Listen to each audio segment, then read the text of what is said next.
How you doing, Jeff Zimfer? Welcome to this episode of Loan Officer Marketing TV, where today I'm out and about in my local neighborhood because I wanted to share with you a gold mine that's sitting in your backyard, and it's a wonderful opportunity for you to get more leads for yourself, more referrals. And this time, it's all about how to cross-sell listing agents. So what is this gold mine that's sitting in your very backyard? Stay tuned and you'll find out.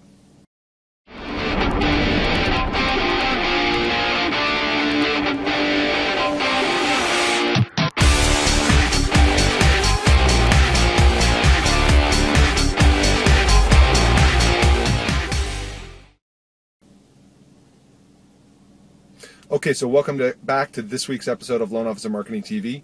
And what I'm going to do is just turn the cameras around here because I've been just driving around my neighborhood, went barely out of my driveway and found one of these gold mines. So let me see if I can switch the view here, and we'll show you what it is. Okay, so here we are. I'm in my neighborhood. I'm pulling up on one of these gold mines right here, and I don't know if you can see it from the street here, what it is, but can you see what that is? Yeah, that's right. That's a listing sign, right? A listing agent has this property for sale. So what is it? Why is that a gold mine? I mean, you know, here's the thing, right? We've probably all of us heard about cross-selling listing agents before, but my question for you is how effective are you at it? How good are you? Because from what I've seen in talking to loan officers across the country is it's kind of like an afterthought. You know, oh yeah, that's right, listing agents. Or there's a belief there that listing agents don't have buyer leads. And I can tell you that's the first mistake that you'll make in believing that listing agents don't have buyer leads.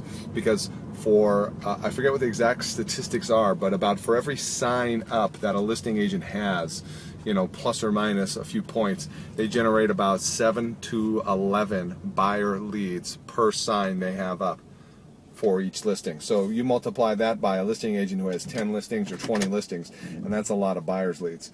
So I've just pulled over here for a second so I can safely talk to you. So how are you going to use this in your business? Here's a great idea.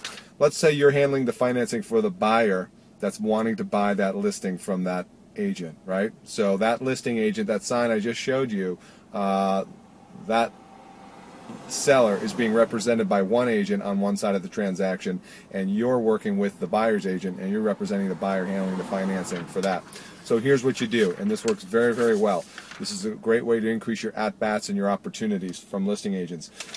You want to have a process for connecting and engaging with that listing agent. Now, multiple ways to do this, and I just printed out and put on the blog for you here a sample letter that I used to use that could still be used today.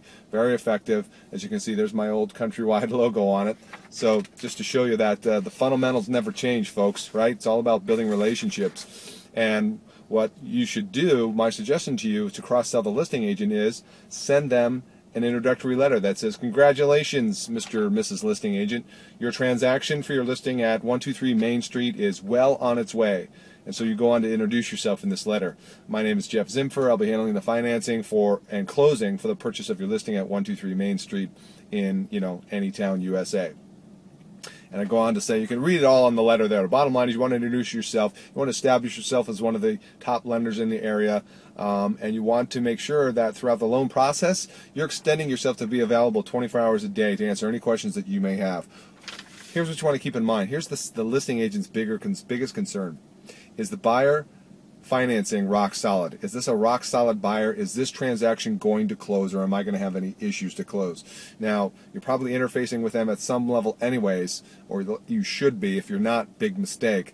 It's a great opportunity for you to introduce yourself, and this is kind of a more formal way to do it. And you can do this over email. I used to do it over fax because this fax would show up in the real estate office, and guess who else sees it?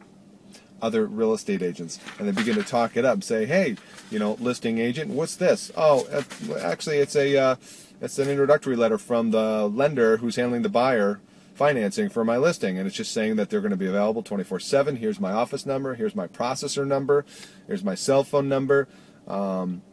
And so it's a very professional introduction for you and a connection point for you to now be able to call that listing agent and say, hey, I faxed you over, I emailed you over, such and such info. Did you happen to get it? Great. Just wanted to touch base and let you know that your transaction is in good hands. We've got a rock solid buyer. Or you inform them of any potential concerns you have on the buyer. Do backup offers make sense. And you act as a bridge, right, between the listing agent and the buyer's agent. And now it's a great opportunity for you to demonstrate your skill, your prowess. Once you've closed this transaction successfully, you have all right and responsibility and duty as a professional to call and set up a coffee talk, a follow-up meeting with that listing agent.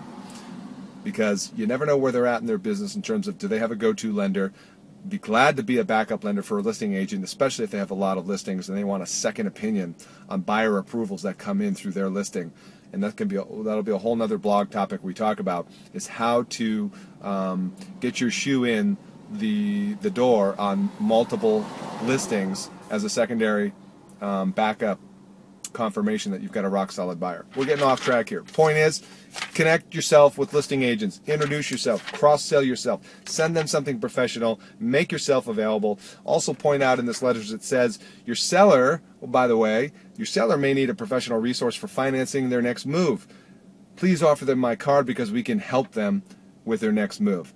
So just another tip, and again, use this as a bridge point to connect and set an appointment with that listing agent once you've proven yourself.